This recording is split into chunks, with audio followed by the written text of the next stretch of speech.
There's a reason my family stayed on this ranch for 180 years. We own every inch of it. The pines, the shoreline, the pasture, and every stretch of power line that crosses it. My great-grandfather negotiated those easements himself before electricity ever reached this valley. But the HOA on the far side of the lake? They either forgot or they never cared to learn. I had just started digging a new pond near the west fence line, a project I dreamed about for years. The excavator clawed into the soil while I stood with the contractor, going over the layout. That's when a golf cart pulled up like it was on a mission. Karen, HOA president, professional meddler, hopped out, clipboard in hand. "You can't just start construction like this," she barked. "This project hasn't been approved by the HOA." I wiped my hands on my jeans. "This is my ranch, not your HOA subdivision. Everything within view of the lake falls under our covenants," she said, waving a stack of papers like scripture. I laughed. "This ranch predates your HOA by 150 years.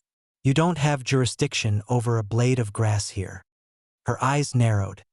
"If you don't stop, I'll have the board fine you and shut you down." She left. I thought that was the end of it.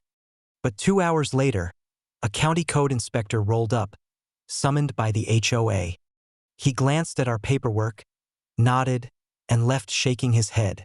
"Perfectly legal. She's wasting my time," he muttered as he drove off. That night I got the letter. "Cease and desist. You are hereby ordered to halt unauthorized digging activities within HOA jurisdiction." I crumpled it up. That's when I decided enough was enough. You see, their power grid runs straight across my property. It's an overhead easement my family granted almost 100 years ago. And according to the terms, I can revoke it with 30 days' notice for misuse of access. I called my lawyer. 30 days later, a crew showed up, not HOA contractors, but the electric co-op, under my direction. We locked the access gate. Then we rerouted the entire line around my land, just as the old agreement allowed. At sunset that night, everything on my side of the property was lit. On the HOA's side, pitch black. It took all of 10 minutes before Karen's voice was echoing across the field. "You can't do this," she shouted from the other side of the locked gate. "Yes, I can," I said.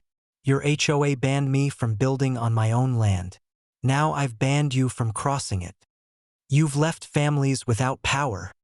They'll get it back once the co-op installs the new poles down the county road. Could take weeks." The county commissioner called me the next morning.